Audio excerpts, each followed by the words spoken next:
All right, we are going to jump in. As you come in, we're going to get underway. As I talked about, we've got two panels this afternoon.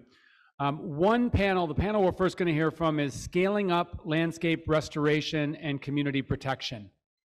So this morning was about setting the foundation of the discussion around how can we do more and do more faster to protect both communities and landscapes up in this part of California. And I'm really thankful that we have Nick Goulet to moderate this discussion. Nick is the executive director of the Watershed Center, which is located in the heart of Trinity County and is right in the middle of bringing together people and groups to do a lot of the work that we know needs to get done across the watersheds, across the landscapes of Northern California. So Nick, I'm going to turn it over to you. Great, thank you, Wade. Really appreciate it. Hey, welcome back for lunch, everybody. It's an honor to be here with you all. We're really excited to be hosting you all in Northern California, and I'm really excited to be able to invite several of my colleagues and friends here from the region to talk with you about scaling up landscape scale restoration and community protection. You heard from the executive team here many times over that what they're doing is all about facilitating what we do at the ground level, right? What we do in communities and what we do on landscapes. And so what we're going to do to try to sort of explore some of the, other theme we heard this morning, complexity. Northern California, rife with complexity, ecological, geologic, really complex community context, rural, tribal. And so the panel here is very much going to explore that complexity and how statewide investments and strategies, regional resource kits, investment strategies, how federal investment, sort of corporate level at the Washington office or wildfire crisis strategy level, interact with regional strategy, things like the North Coast Resource Partnership, deploying the RFFC program, how they interact with CAL FIRE, our state fire and forest management agency, their regional strategies and unit strategies, and how that really all comes together at the ground level. How does it come together in partnerships, in communities, in landscapes? And so the way we're going to take you through that is by using Trinity County as a case study. I think you all will recognize, all of you who are practitioners or who work out there on the landscape and in communities, lots of themes that resonate across the state. So think of Trinity County very much as a case study, and I think you'll see a lot of your work, a lot of your challenges, a lot of your successes reflected by our first speaker, Kelly Sheen. He's the district manager for the Trinity County Resource Conservation District. After Kelly, we're going to hear from Rachel Berkey. Rachel is the forest supervisor for the Shasta Trinity National Forest, a dear partner of ours with the Watershed Center and with the Resource Conservation District. Rachel, from her seat at the unit level at the Forest Service, is of course sort of receiving direction, she's sort of setting direction, and she's interacting with all of these collaborators and partners, and so she's integrating much of this complexity in her work. We're going to have a discussion after we hear from Kelly and Rachel, so we're going to reflect a bit, and I'm hoping the executive committee will be able to sort of bring us some questions and sort of both observe and reflect on some of the complexity, success, challenges you've heard. Core part of what the task force does, of course, is we bring these stories together, we bring together the challenges. We're super lucky to have this sort of all of society, all of government approach. And so what we're trying to bring to you as the executive team is the things you need to help us fix. And so there's an opportunity for you to sort of reflect on what you're hearing and both sort of challenge us, probe, and see if we can, as panelists and executive team, come to what we need to do next to sort of do better, faster. Second half of the panel, we got two more panelists, and then we'll have another discussion. We'll lead off the second part of the panel with Gabe Schultz, Chief Gabe Schultz, with the Northern Region of CAL FIRE. And then we'll hear from Leif Hillman. Leif's a Karuk tribal member and leader, and also is the co-chair of the North Coast Resource Partnership, which is one of the regional intermediary organizations deploying the Department of Conservation's Regional Forest and Fire Capacity Program. So back to that sort of theme of regionalism and regional prioritization and capacity building and implementation. And then we'll have another period for some question and discussion. We'll invite all the panelists there, and hopefully this all flows together nicely, and we'll see some themes emerge and get to really probe some of the complexity of how we do this work, how we get to scale in Northern California. So without further ado, Kelly, I'm going to turn it over to you to tell us about the good work in Trinity County. Thank you, Nick. I really appreciated a lot of what I heard this morning, and again, my name is Kelly Sheen. I'm the district manager for the Trinity County Resource Conservation District. We are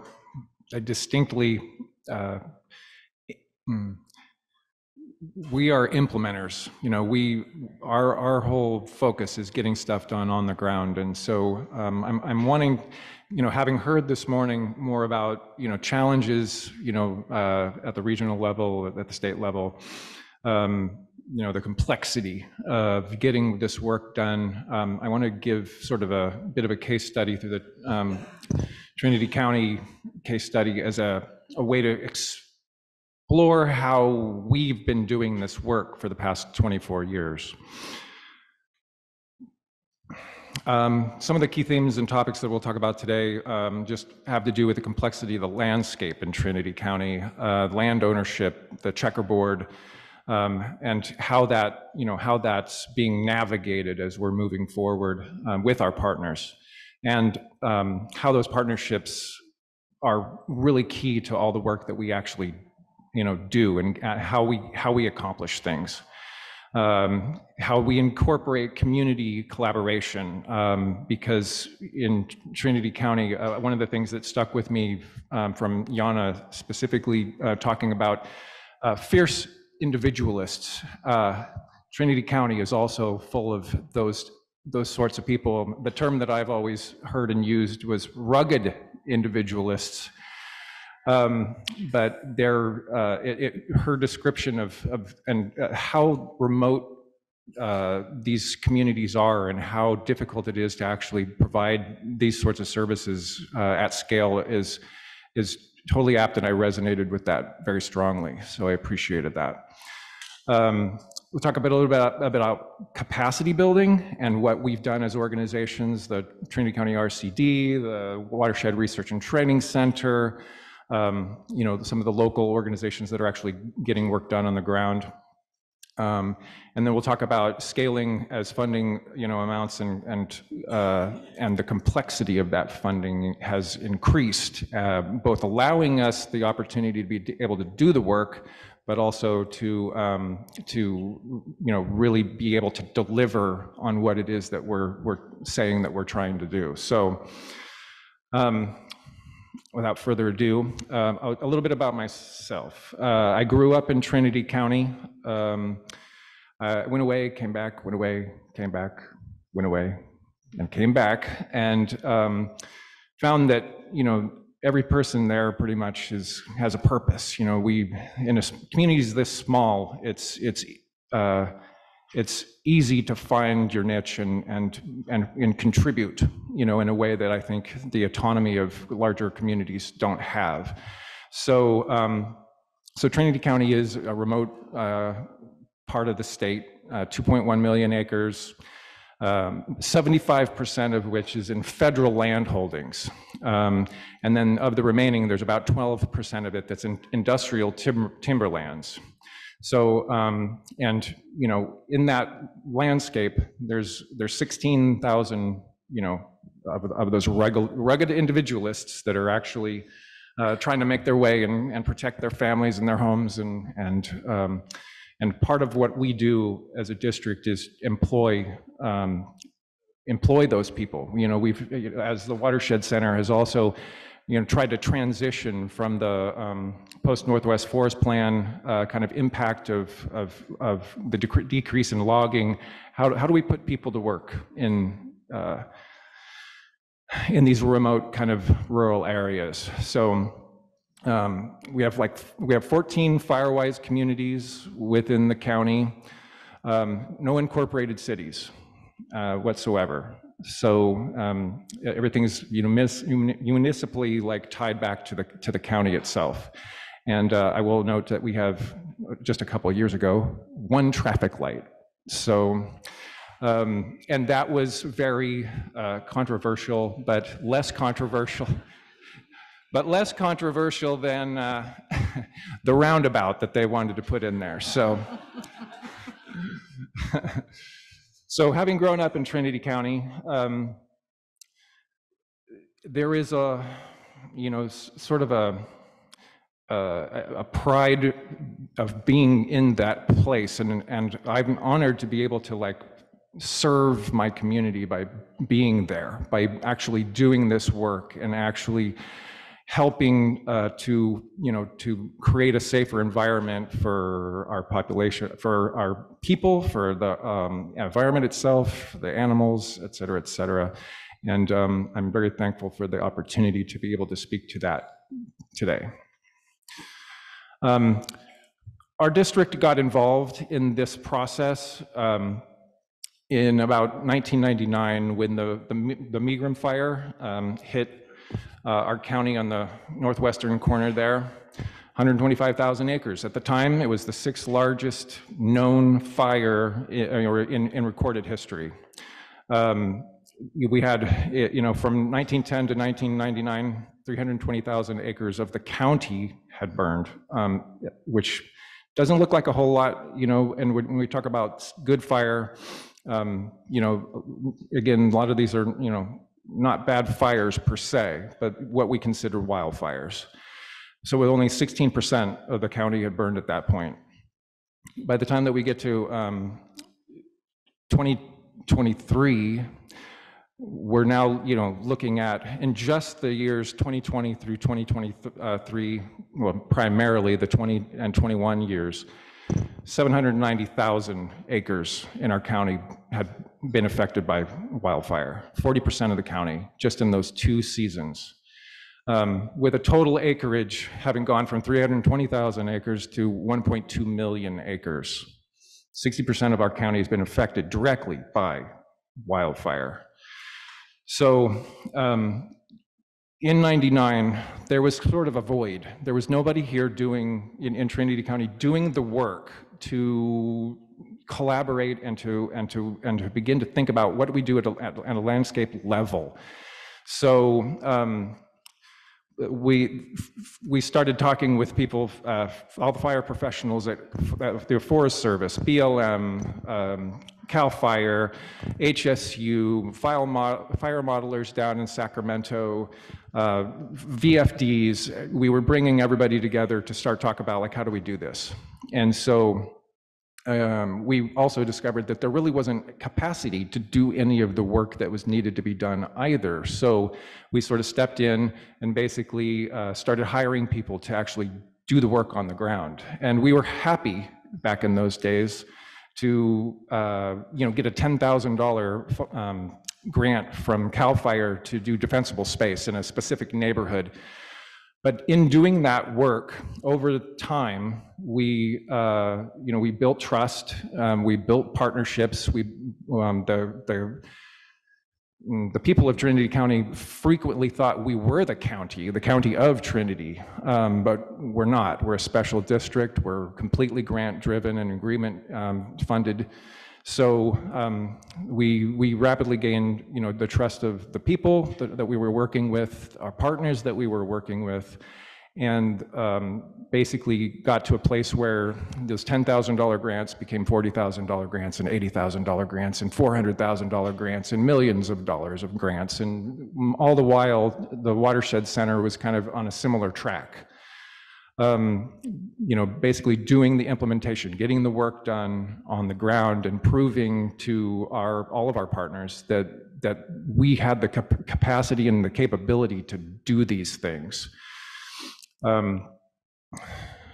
So in the early 2000s, we started, there was a desire to take some control over management of some of the federal lands, and we became aware of stewardship agreements, the ability for local organizations to take a much more direct management responsibility to allow for, community input for the purpose of bringing together all those different entities and actually creating a community forest. So the Weaverville Community Forest was born in 2005 with 1,000 acres of BLM land. That soon expanded out to about 15,000 acres of total land with Forest Service and an expansion of the BLM lands that we had. And that process was driven by a steering committee, Weaverville Community Forest Steering Committee. And that steering committee was a kind of a loose amalgamation of people that had been involved in much of the work that we were doing to do defensible space and things around Weaverville specifically. And you can kind of see how it wraps around the bulk of the community of Weaverville. We were planning projects. We were doing like actual green timber harvests, thinnings that were, all for the sake of fire safing the communities. I mean the areas and lands around the community, so that those fires couldn't move from the wildlands into the more urbanized area of Weaverville, much as was described earlier in the previous panel.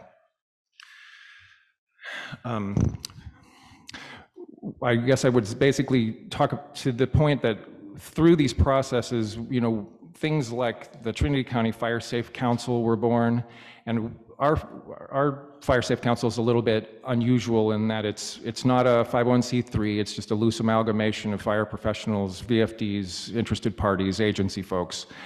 And from those discussions came the Weaverville Community Forest, the Trinity County Collaborative Group, and those groups have largely driven how the public interfaces and partners with our state and federal partners.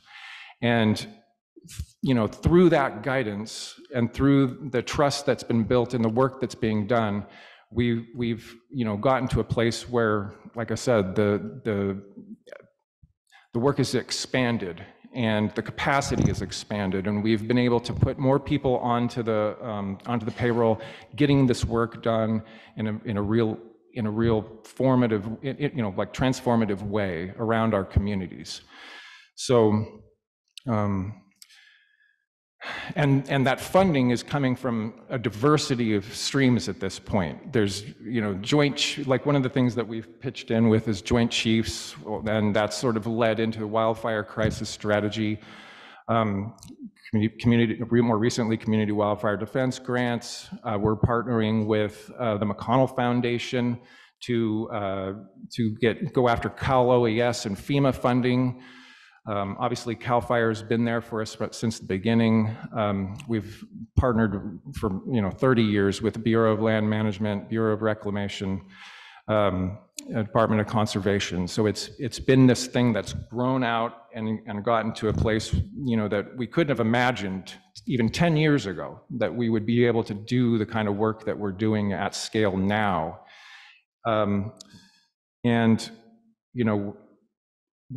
With that growth, the complexity of employing the people, the complexity of how we juggle the funding, how we leverage the funding to get state funding that leverages the federal funding, and all that it's a pretty deep process that's that we're managing, and we're proud to be able to do, because it's gotten to a place where we know what it is that we're doing and how to do it. And what we're trying to do now is get past that part to get to a place where these larger sums of money can come in and with wildfire crisis strategy, et cetera, we are able to really then take it to that next level. So that's where we're trying to get to.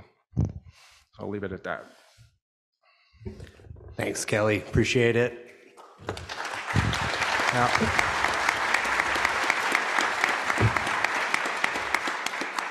a lot of years and a lot of work, and the more successful you are, the more complex it gets. And so, yeah, it's a moment of opportunity and a moment of huge challenge that we're in together. So thank you for that. So with that, I'm going to turn it over to my colleague Rachel Berkey, Shasta Trinity National Forest Supervisor. Great, thank you, Nick, and thank you, Kelly. I will build on some of the themes that Kelly just talked about with us from the forest perspective and the federal perspective in the county. As you all know, the wildfire crisis strategy did challenge the forests to think very differently about how we do our fuels treatments, about how we care for our landscapes, about how we build resilience into our forests. And one of those challenges was a real paradigm shift around what kinds of projects we looked at and how we developed our projects and at what scale. The beauty of the wildfire crisis strategy, one of the beauties, was that it did come with some additional funding to sort of support those efforts and that angle that our national office was wanting us to take at a forest level. So when we had the opportunity to start looking at what potentially might be a wildfire crisis strategy landscape within the footprint of some of our national forests here locally, Trinity County came right to mind for many of the reasons that our partner Kelly just shared with you. Trinity County absolutely has the highest wildfire risk in California. No doubt about that. You saw that 60% of the county has already burned. In the last 5 years alone, every community in Trinity County has been evacuated as the result of a wildfire at least one time. It wasn't too much of a stretch for us to think about proposing to designate Trinity County as a wildfire crisis strategy landscape when we looked at the potential that we had to really start to implement projects that reduced the risk to the communities within that county. The other pieces of the puzzle that started to fall into place as we were looking at Trinity County as a wildfire crisis strategy landscape is our long-standing partnerships in the county. These activities, the projects, the larger scale efforts that we're attempting to put into place could not happen by ourselves. And we knew that. I know that Trinity County has almost 75% federal land, and the federal agencies cannot do it alone. So it was really important to us that we looked at an area that had long-standing partnerships, two of whom, the Watershed Center and the Trinity County RCD, are up here and just spoke with you. But we also have others, our Trinity County Collaborative Group, which is a conglomeration of local elected officials, state elected officials, federal officials, as well as interested citizens in the county and nonprofit organizations and others. We work really closely with the Hoopa Valley Tribe, with Humboldt State University, with the Great Basin Institute. So we have several of these long-standing partnerships that were helpful in making the wildfire crisis strategy landscape a possibility. So once we received the funding to develop this landscape, we looked at a couple of different ways that maybe we could do business on the ground. And one of those was looking at our ability to model large landscape treatments at a scale that would allow us to really identify which treatments are going to make the biggest difference on the ground to reduce risk to communities, and at what time scale, and in what order. There are all these kind of overlying complexities, and we discovered that many of our modeling systems didn't quite piece all of those together in the manner that we needed. We now have tools that are allowing us to do this larger scale modeling treatment, one of which you saw up on the screen this morning, which is part of our regional toolbox called Planscape. And we are also using another tool called Land Tender that allows us to do a little bit of bigger scale, bigger picture out-year planning. The other piece of the challenge for us with upscaling our wildfire crisis strategy landscape is the funding. We got an opportunity to have a lot of funding coming down upon us, but the consistency of the funding, the predictability of the funding, and the timing of the funding also caused some challenges on the ground. What we needed to do was know that we had funding throughout years so that our partners and we could plan for the projects kind of at a larger scale on a time frame that wasn't going to happen right in the 6 months that the money was given to us. So we looked at new legal instruments that allowed us to put some money in to contracts and agreements that could be meted out over years and be a more reliable source of funding kind of over time. And also we developed a strategy that would allow us to nibble in priority order however big a bite we could take with our funding at any given year.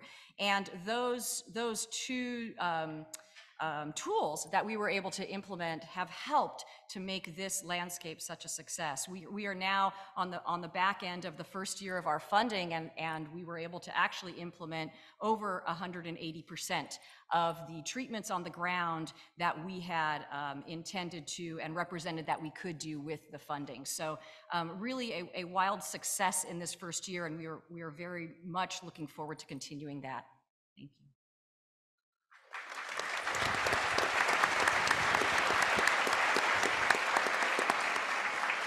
Well, thanks to both of you. Really appreciate the thoughts, and we've got about 10 minutes for discussion now, and I want to lead it off real quick with a question, if you don't mind, that is really just, heard about some success, a lot of potential, historic state investments, historic federal investments flowing in, sort of success begetting success.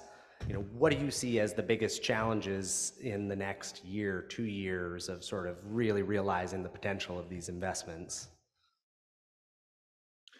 Well, for me, it's just, I think, like really actually being able to accomplish what it is that we're attempting to do. And if we can continue to prove that that's something that we're, capable of, and scaling up, both, internally as we're staffing and contracting and doing everything that we need to do in order to, grow this out. I think that to me is a pretty key component to getting hitting our deliverables and getting things accomplished that we need, that the partners need from us in order to keep that money flowing. So workforce is a primary challenge. Rachel, anything I would add in your mind? the two things that immediately come to mind.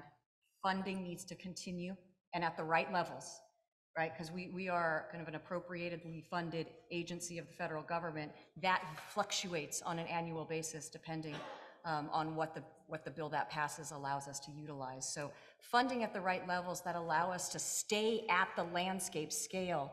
We've spent many, many, many years in our agency nibbling at projects, utilizing the funding that we have at the scale we could afford. And right now is an opportunity. Right now we have a strategy that's handed down from the Washington office of our organization and the secretary and the administration that allows us the flexibility to actually think bigger, and the money needs to follow it. Thanks.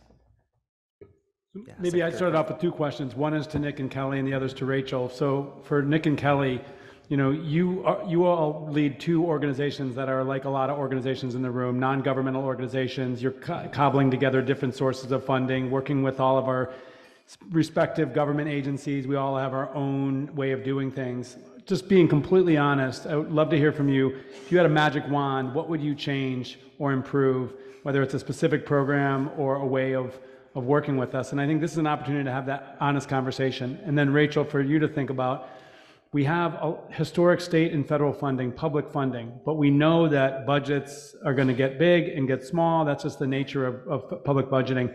So I'm interested to know what you're thinking about as it relates to private sector investment in, using that vegetation coming out of the forest, and if there's a focus there in this part of the state. Kelly, do you want to take a stab at what would make the funding environment work for you? The thing that we struggle with most, and I'm sure that people in this room would understand this, is just the complexity of reimbursables. Like, it's one thing to basically get out and commit a lot of resources to getting some project, moving and completed, but having, that money like readily available to us. And I'm not saying that we aren't able to get advances in some cases from certain agencies, like CAL FIRE. So they've been great to work with, but sort of making it less difficult to actually get out, do the work, and then get that and be reimbursed in a timely fashion, so that we can keep our people paid, is what it comes down to.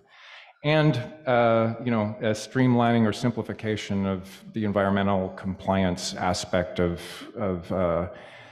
getting projects shovel ready, like so that we can actually then get out, seek funding, and then get out and get the work done.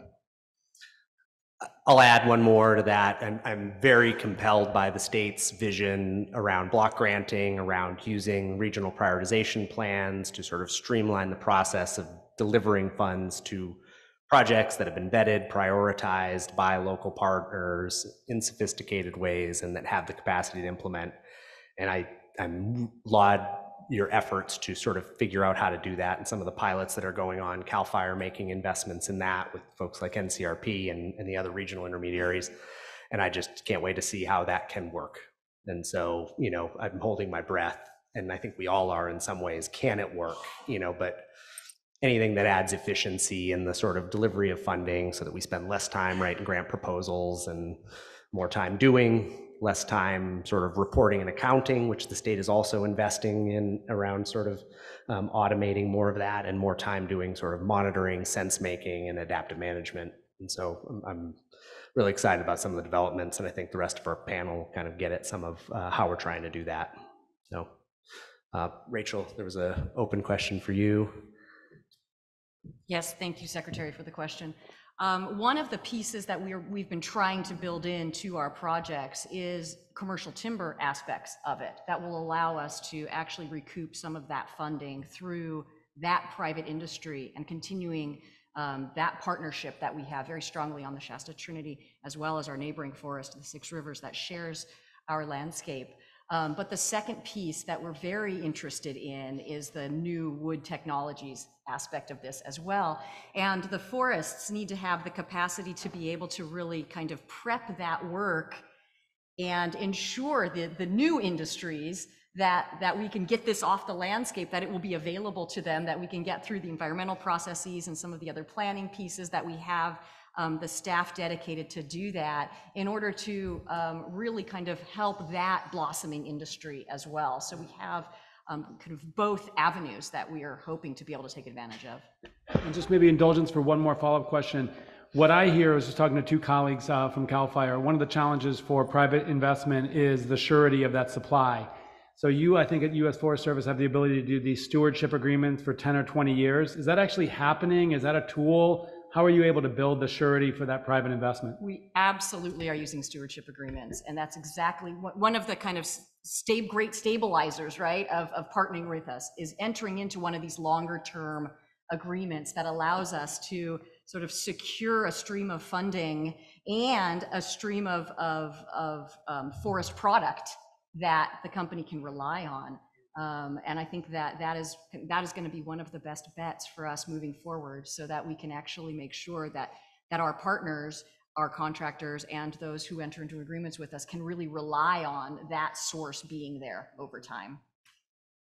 Yeah, I'll just add on that. There's been some great work done that sort of demonstrates that Northern California, if there's any place that can work, that sort of reciprocal, stewardship sort of approach can work, it's in Northern California. But we haven't realized it yet, and so we need to use this historic investment to make that pivot. So we're in a moment right now. Great. So I've got a question for Kelly and Rachel too. So you did such a great job describing the complexity of the landscape and the multiple partners and organizations that are in that through time that you've got. How are you building understanding? I don't know if agreement is it, on what success looks like at the end. We talked about multiple benefits in the first panel. All of those types of interests are in there. How are you pulling people together or communicating out, or what's your engagement strategy around all of those multiple benefits, I'm assuming, and what success looks like for everybody? Do you want to take a moment, or do you? Yeah, why don't you go? Okay. I'll take a moment for a second. Regional Forester. Boss. I'm probably going to pay for this later, but yes. I will answer that with one engagement at a time. Yeah. One engagement at a time with our partners, with our field trips, with our groups, We take them out well before a project is planned in its inception, and we have conversations. What does this need to look like? And we get to a space where we don't always all agree, but we do get to a space where we understand what the objective is and what are the decision points that need to be made along the way. But it is not a simple task. It takes heart, and it takes authenticity around the partnership, and not just calling them partners and then handing them the finished product, because that doesn't work at all. So that's kind of how we've tried to engage. Yeah, I would echo that and expand upon that. You know, from the local perspective, having sort of an unprecedented level of access to the decision makers that are actually choosing where we go for projects, what it is that we're going to do, what the prescriptions are going to look like, what they're, you know, like the level of detail that we get to, whether it's a Weaverville Community Forest Steering Committee meeting or a Trinity County Collaborative Group meeting, you know, how they all interrelate and how they are basically allowing the input to this decision-making process is huge. Like it really having some level of consensus, not that, you know, as Rachel said, not that we all agree all the time, but having at least kind of knowing what it is that's coming and how we're doing it.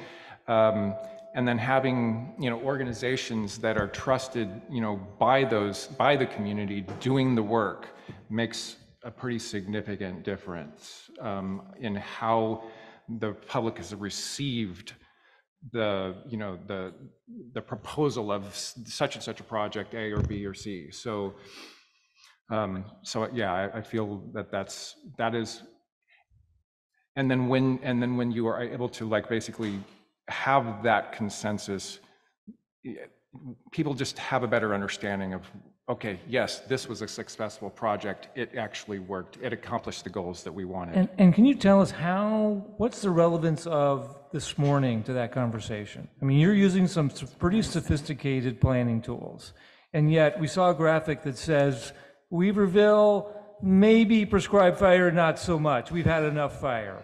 So what success or not are you having in gaining success where you've got data that might be pointing you in one direction and culture and capacity that might be pointing you in a different direction? So I'd speak to that.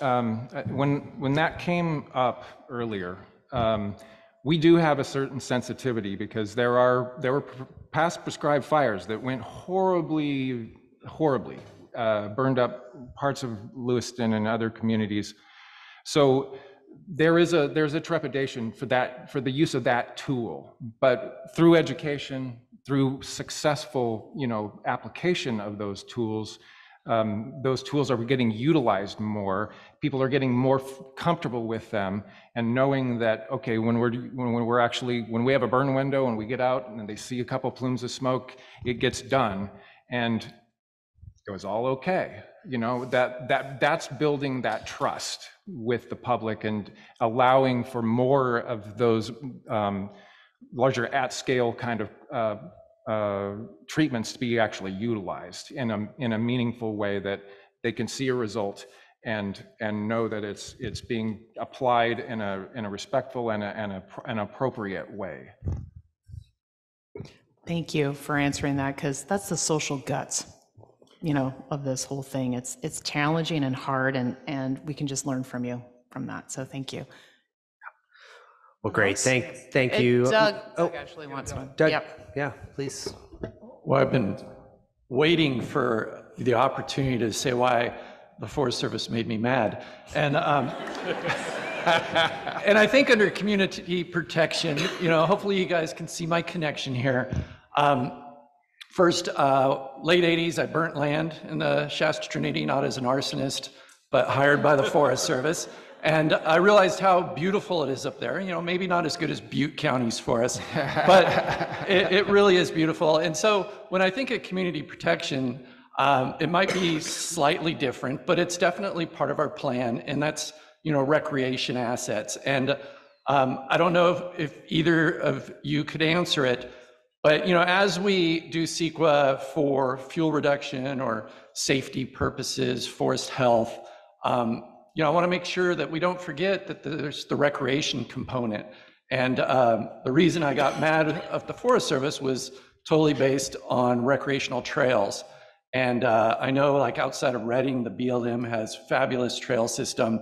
I'm a coach on a mountain bike team for high school and junior high, and we need more places to ride. We're beating, I wouldn't say we're beating it up, but Bidwell Park, 70 kids are unleashed on it 3 times a week.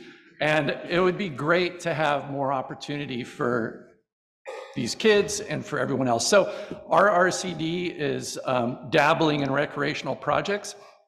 And so maybe if Kelly, their RCD is doing that. And then of course the Shasta T, it's a big space, and I'd love to know, if you're incorporating protection or enhancement of recreational opportunities with your great work.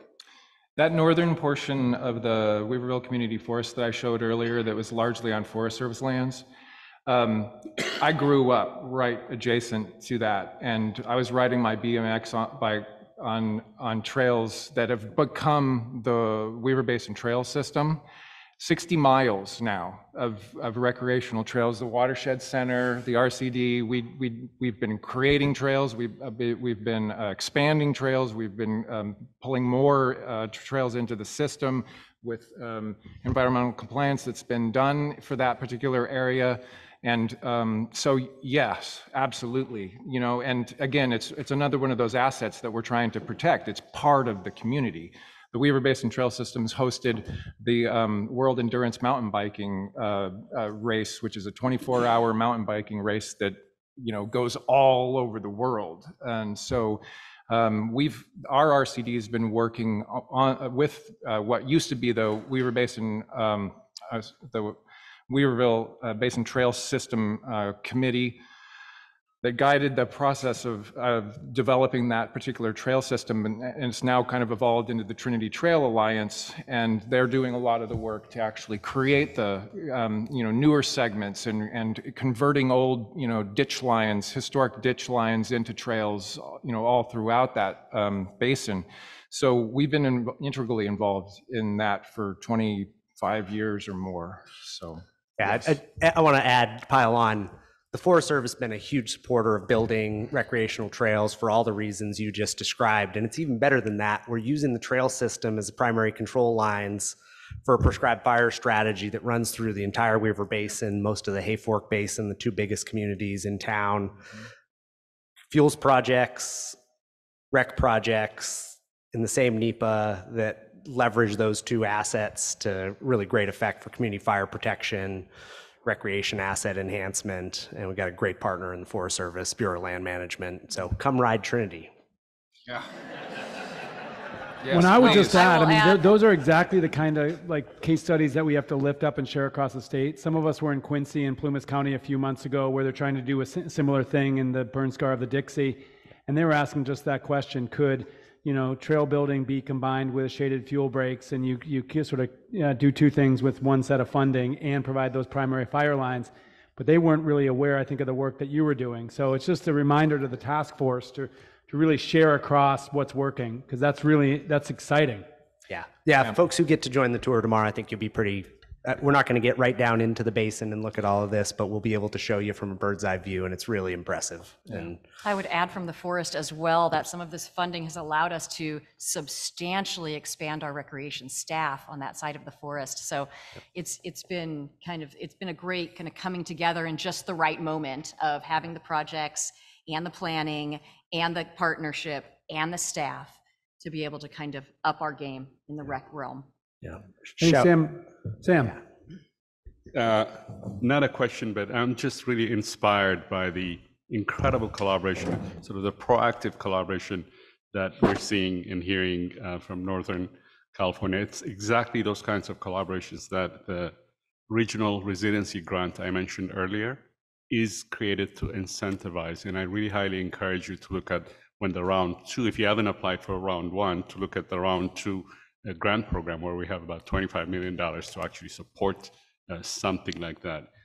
In the past, our Proposition 84 supported Sonoma to develop a fire resistance ordinance, supported Paradise to actually develop accessory dwelling units that are fire resistant and landscaping that are sort of fire resistant.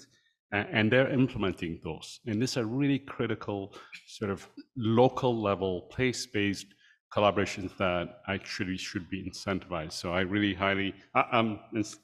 really inspired by what I was hearing, and I really highly encourage you to look at OPR's sort of resources and incentives.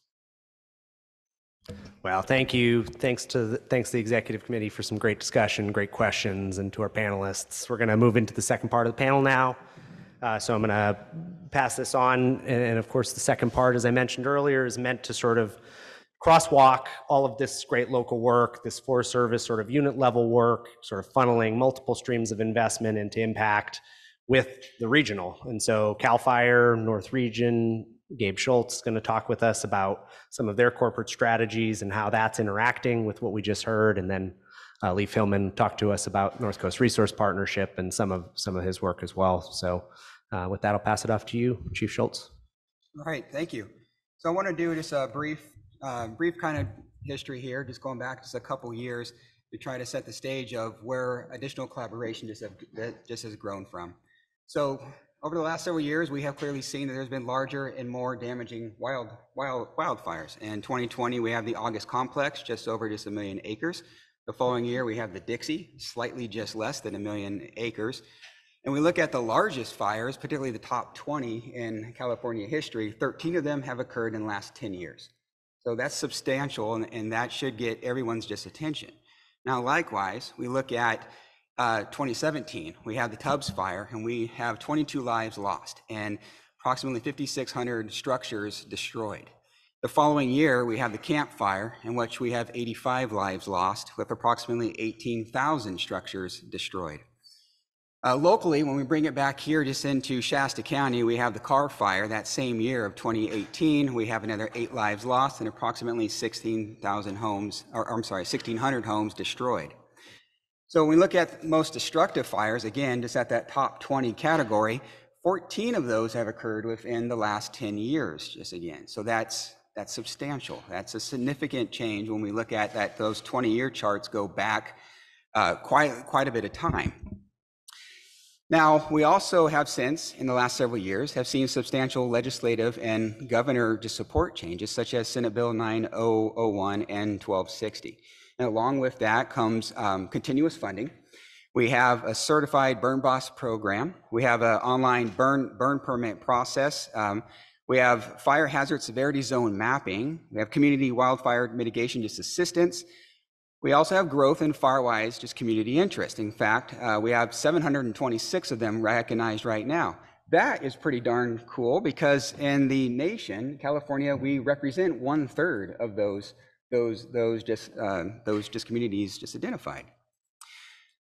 At the same time, we're seeing a larger focus on more of a planning and a strategy approach, and we're seeing a lot of utilization into our unit fire plans, which has been a dominant tool for CAL FIRE to list the individual projects that may be done just in a unit area. We see community wildfire protection plans with greater interest just to develop those, and we see the emergence of the regional prioritization plans. So real quick, over the last several years, CAL FIRE itself has been involved with the evolution in the northern region of this task force. One of the earlier involvements we had was when we had the northern region prioritization group, as that group was rolled out from the structure of the tree mortality task force prior to it. The group at that time worked incredibly hard to develop a strategy of coordinating multiple partners' interests, looking at collaborative approaches to cross boundaries, across watersheds, looking at common interest, ultimately trying to utilize common tools that we were developing then to help create a list of projects. And that was working itself fairly well, with some exceptions, is that today, with the very first panel, the evolution of the resources and tools that are available now are far and above what was available to us back then. Unfortunately, at that time as well, there wasn't a lot of funding just options available on the table. And so one of the challenges that, that the group had was that overall the commitment from the body was really focused on looking at funding options to get their individual projects within their counties, within cities, funded. As that was identified that that wasn't available at the time, the body of it was becoming discouraged, and they started to kind of wean that just attendance from that group. Now, with the emergence of the efforts from the North Coast Resource Partnership, from Tehama and Napa County conservation districts, we're now seeing a new effort, just a new energy put into this, with a whole lot of additional just collaboration and additional structure. And I'm going to leave that for Leif just to carry forward.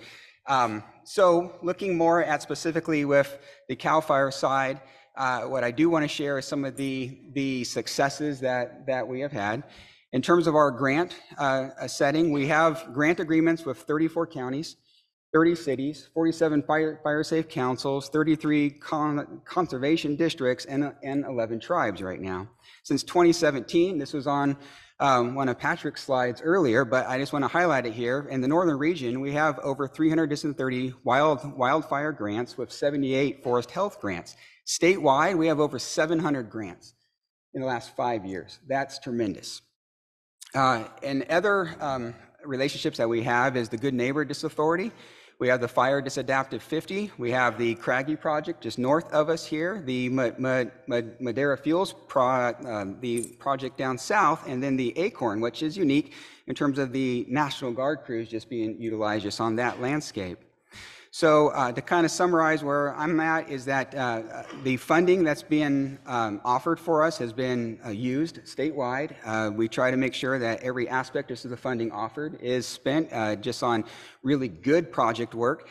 It is also something that needs to be shared, and I think everyone here knows the request for every grant cycle is 2 to 3 times the amount just of money that we actually have. So additional funding would be much appreciated.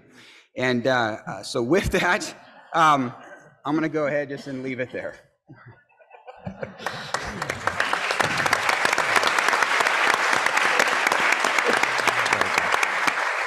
I like the please send money wrap up. That's great.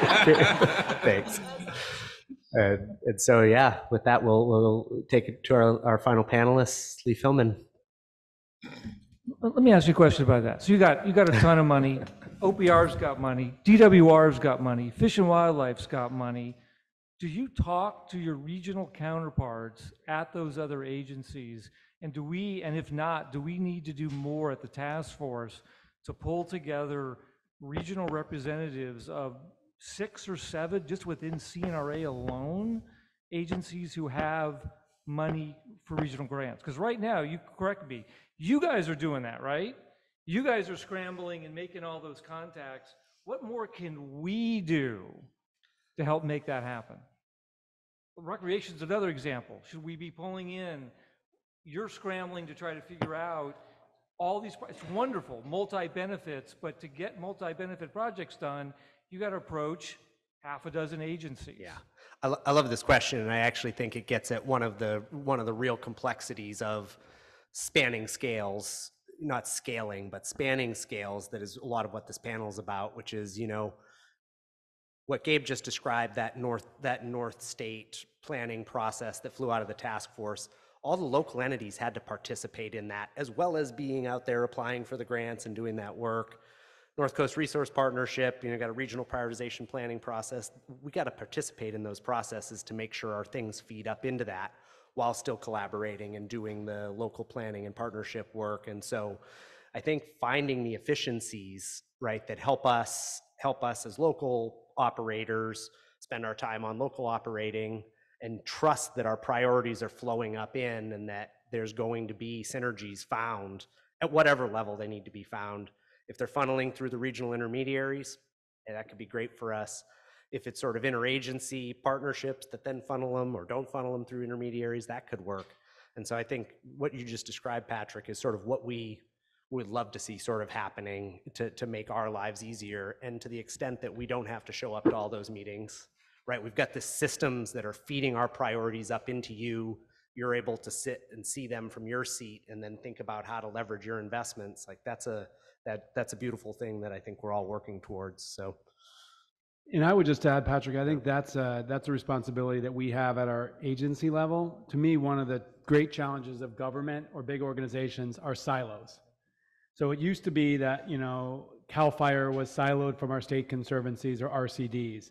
And I have to say, Chief Schultz, I mean, CAL FIRE has made such incredible progress in breaking that down and working with grantees. Now you've got advanced payments, which, you know, is a leap of faith for us in state government. You're considering block grants for the regions, huge. And now, you know, the entities that work on wildfire projects are coordinated. But Patrick, I think the point you raise is even the larger concentric circle. So for example, we talked about water this morning. We have water agencies in parts of the state that are investing in the forested watersheds like the green infrastructure that they are. But most of our water agencies aren't doing that. And frankly, most of our state or federal water agencies aren't investing in landscapes. So we talk about resilience, but we separate water resilience from wildfire resilience, from energy infrastructure resilience, from economic. So I do think that's an ongoing challenge, and Patrick, one that we can flag. And to Sam's point, you know, Sam and the Office of Planning and Research, they're trying to build quote unquote climate resilience. And the challenge there is it's across sector. So I think to your point, to Kelly and Nick, not to put it on you guys as the implementing organizations, but to get our act together in government to make sure that, you know, the implementing organizations understand all of those streams of funding that are available and that there are conversations happening so we can approach you more in a unified way with those resources. Yeah, thanks. Great observation and really part of the crux of what we're trying to get at here. So thank you. Leif, please.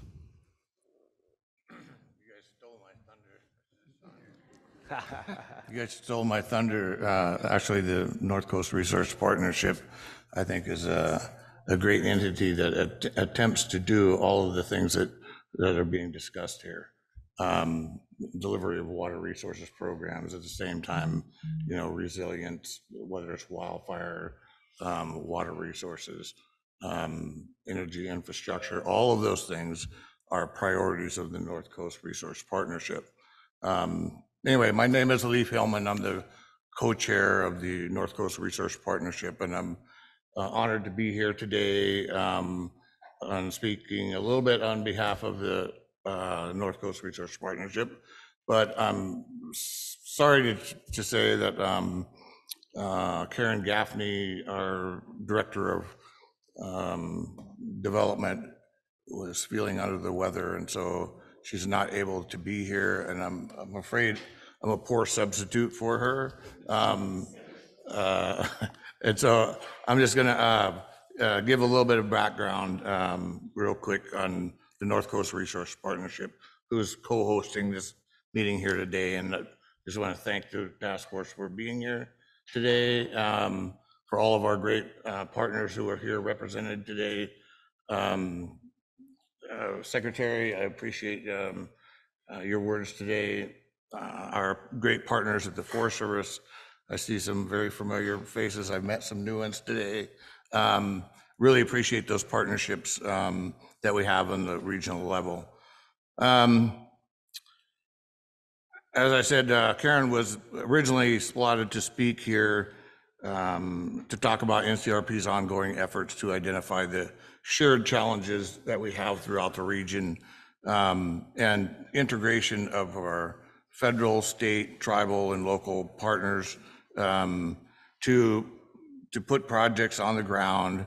And she asked me to share some tribal perspective on building capacity and development of stable year-round workforces that are a challenge for all of our communities here within the North Coast region. So for those of you who are not familiar with the North Coast Resource Partnership, it is a long-standing, innovative, and successful collaboration among 7 North Coast counties and 31 tribal nations within that 19,000 square mile area, which represents 12% of the California landscape. With funding from the Regional Forest and Fire Capacity Program and utilizing our unique adaptive planning and prioritization framework, the NCRP has developed a vision for North Coast resilience. This plan not only calls out the serious challenges faced by all of us in the North Coast region, but also identifies strategies and actions to develop solutions to those challenges. Drawing on the knowledge and expertise from our partners across the region, the plan establishes regional priorities to help guide regional investments into the future. For tribes and NGOs across the North Coast region, building local infrastructure and capacity is, in our small rural communities, is a critical need and perhaps our greatest challenge. For the Kuduk tribe, solving these challenges means securing dependable year-round funding streams to support year-round living wage jobs in our community. It also means expanding training opportunities for our tribal and non-tribal communities, building strong collaborative relationships with our local NGO partnerships, as well as building shared local workforces amongst our partners. These local workforces have need to be available for not only response in our local communities, but for doing the work on the forest throughout the year.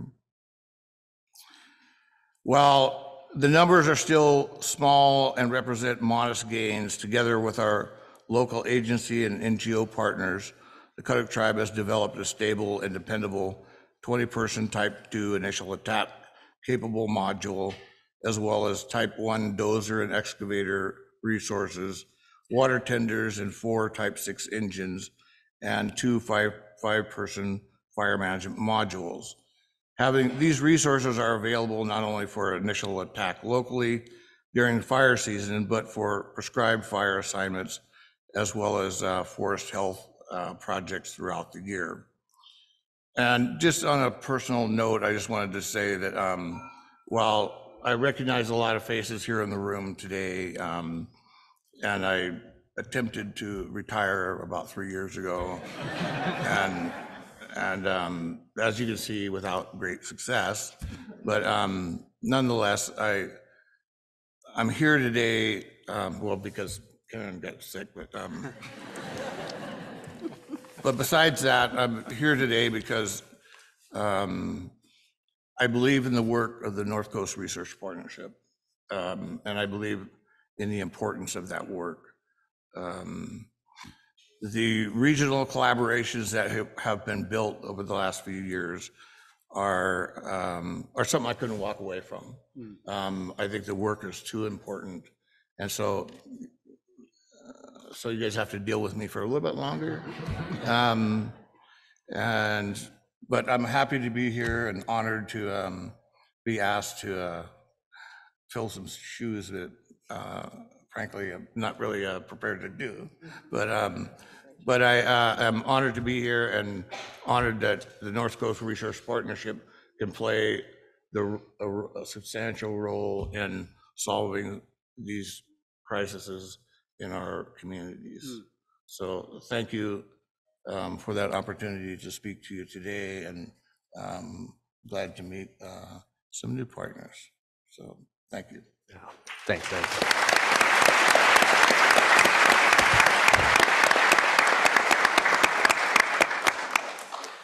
So we got about 15 more minutes for discussion, questions. Yeah, Wade. Yeah, I wanted to say, Leif, you did a great job. So we'll tell Karen, she's probably watching here today. Probably is. Couple thoughts. Leaders throw around words like partnership and collaboration, right? And it almost seems like platitudes, and it can be. But the fact is, this North Coast Resource Partnership, as I've been educated, is really the model that we've built this whole strategy around, which is, bring groups and leaders together to build trusting relationships and give them resources to get the work done.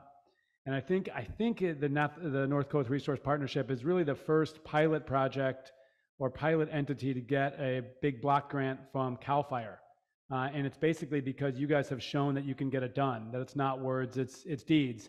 And I have to say, it's remarkable with the number of tribal governments and county governments, the level of trust that you all have across the region. So I think, whatever secret sauce, you guys have been cooking up here, we do have to share across the state, because most other parts of the state don't have this type of regional alliance that's been formed. And we're working hard, we're trying to fund these, but I think the more that you all at North Coast can share both, lessons learned, but also, how you've been able to be successful will be really important statewide. I know that wasn't a question, but but I'm going to respond to it anyway. Just a plug about the North Coast Research Partnership. Additionally, is that in coming months we're hosting a number of forums throughout the region to in the various communities, north, south, and central of the region, to allow our local communities and municipalities to come and share lessons learned. We've all have communities that have been, as was stated earlier, some of whom have been wiped off the map. And whether it's prior to those catastrophic events or post those events or during those events, there's been a lot of lessons, very hard learned lessons, that we need to share amongst all of our communities to be better prepared and hopefully to develop strategies to avoid those occurrences into the future. So check our website for times. We have one later this month. Bear River is the first one workshop that we'll be hosting, and then trying to take those lessons learned and apply them throughout the region. So, yeah. Thank you.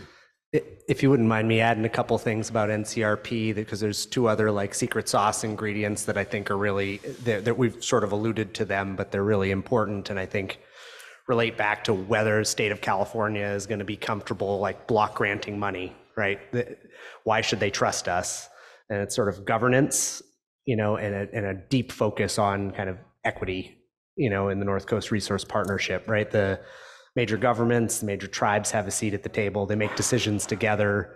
Those decisions are centered off of a set of shared values that they've established together over time that really center around, yeah, we need to do risk-based decision-making, absolutely, put the money where it's going to have the biggest impact, but every place is at risk and every place is deserving, and so we're going to invest in capacity building while we invest in going big and getting the outcomes on big projects and help float everyone's boat over time. And I see that in lots of the other RFFC intermediaries, and kudos to DOC for designing a program that's really centered around capacity building, because it's just a big, really important piece, I think, when we think about routing state investments in more efficient ways. You all have to be able to trust that the receivers, the distributors of that funding, have that kind of structure and process that protects the public trust and realizes all those public values. So I see all of that in spades in NCRP, and I just want to sort of honor that. So quick follow-up. So you've got the culture, you've got the collaboration, you've got the tools, and you've got the money. Even given all that, can you truly scale up, particularly at the Forest Service? Can you do projects that are tens of thousands of acres instead of hundreds of acres? Or is NEPA, CEQA, timeframes, workforce just not allowing you to do that? Give us a reality check. Are you doing large scale, large landscape projects that all the scientists are telling us we need to be doing, or are there just too many barriers? I got that one. Right now, as we speak, we have a little bit north of here, we have the Six Rivers Lightning Complex that's been going for a couple of months now. For the last, I say probably the last month or so, the collaboration between the Six Rivers National Forest, with support from, I think, our regional office and Washington office, to actually promote good fire on the ground during a wildfire. You know, clearly when those fires started, our efforts were, you know, fully, entirely focused on communities at risk. And, you know, we allowed other fires to, we ignored the other fires in the high country, and we focused entirely on our communities and protecting those communities. Once that job was done and we were able to turn to the other fires out there, with the, you know, cooperation and support from the incident command teams that were there, the forest, and their expressed their intent along with the local tribes to put good fire on the ground and allow those fires to, you know, where we're getting good burn effects, not threatening communities. I dare say that we're actually accomplishing some of those scaled up visions that, you know, I have pondered for years about how we're going to get there, because there's never been those budgets up front that we don't have any problem getting them when they have wildfires, because, you know, it's not an issue. But seizing those opportunities to put good fire on the ground over thousands of acres, you know, over a period of a month or so, is really inspiring to me and inspiring to be a part of that, and to see the courage of the agency to take those opportunities is something I've never experienced in my 35 years in doing this kind of work. I've never witnessed it before. This year, turns out I don't see myself retiring from this anytime soon, because of that. You know, I was beginning to wane in my, I've always been an optimist, but it's been hard in recent years, I'll admit. But this year has really inspired me to keep doing some of the things I've been doing for a long time, because we can scale up and we can accomplish landscape level change by being creative and seizing opportunities as they present themselves. But those opportunities, to be able to seize those opportunities, I think all of the work that we've all been talking about, the local capacity building, has really, you know, these are not accidents, they're opportunities, but we've set ourselves up for them by a lot of the investments that we've been making for a long time. So, yeah. So a lot of groundwork you laid on that Yeah. leave. And thank you, Ted, for the Six Rivers National Forest. I don't know if Rachel, if you wanted anything. I thought I'd talk a little bit about what you asked. One thing that I've noticed looking across the region, the state, is there's different definitions of what scale up means. So I think that's part of when you're really working together at the regional level here, when you're working with your communities. For some communities, 2,000 acres is huge, and that's the scale up. For others, like, God, do 50,000.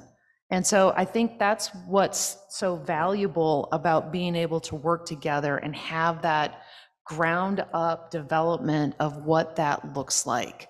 Because there's just such different variations, different histories, different risk that people want to say. So trying to leave that open, but also have that, we do need to have pace and scale, but it's got to be rooted in that community. So you asked specifically on Forest Service, so that's some of that too. Yeah, I will chime in that I truly honestly feel the answer to that question is yes. Yes, we can. Will it happen immediately with some of the complications that you're mentioning, like some of the planning processes? We haven't planned at that scale before. Takes a hot minute to do that. But do we have the tools in the toolbox to make that happen ultimately? Yes, we do. Do we have the positions that we can fill to make that happen? Yes, we do. Do we have the partners? Yes. Do we have the ability to get the funding? Yes. So it's all of these pieces are available to us. And so it is possible to do it at whichever definitional scale you want to define it. And it's just a matter of when will that happen and how quickly does that happen? Yeah, and I think it's on us. I mean, Patrick and I were talking about at the break. It's pretty refreshing to be in a room of several hundred people, and there's not a lot of disagreement in terms of what we need to get done. And if you think about the people with the political authority, from the governor and the legislature to the administration, the president, everybody wants to get this done. So if there are barriers that are preventing us from getting done, it's our own fault. And so from my perspective, we need in government, we have to be in a place to say, yeah, not no because, but yes, how. And complexity exists, but it cannot be an excuse. And so, I'd say one last thing, which is, let's not make the perfect the enemy of the good. Like, there is such thing as paralysis by analysis, and we have incredible information and all that, but the risk tolerance can't be zero for spending this money, because the great risks exist in not doing enough and having the wildfires that we had a few years ago. So I just think that, that's, and I think Kelly and Nick and others and our partners in the federal government, Rachel, let's just all remember that and hold us accountable for that. If there are things that we're getting in the way, no excuses. We have to scale up with intensity. What's wonderful about what you've just said is it is completely consistent with what our national office is saying as well. If there is a barrier from any angle, like we're talking about, we now have an official process to funnel that. Never before in the agency have we had that. To funnel up kind of flags. Hey, you want us to be doing this, and we're stumbling at this. And so you were absolutely right. We only have ourselves to blame if we're not raising that flag and getting that attention at the level that it can have, that it can be fixed or that we can have influence on. And there seems to be complete alignment across the agency in that regard as well. That's awesome. Yeah.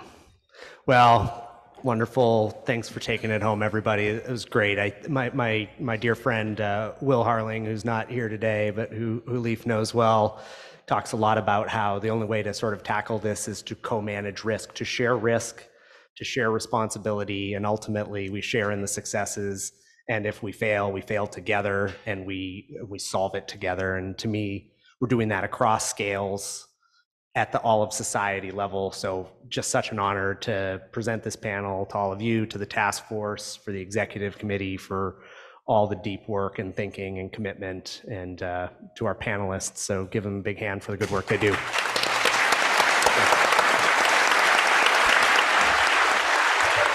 All right, we're going to take a 10-minute break. Grab yourself a refreshment, use the restroom. We're going to be back here right at just in about 10 minutes. Thank you.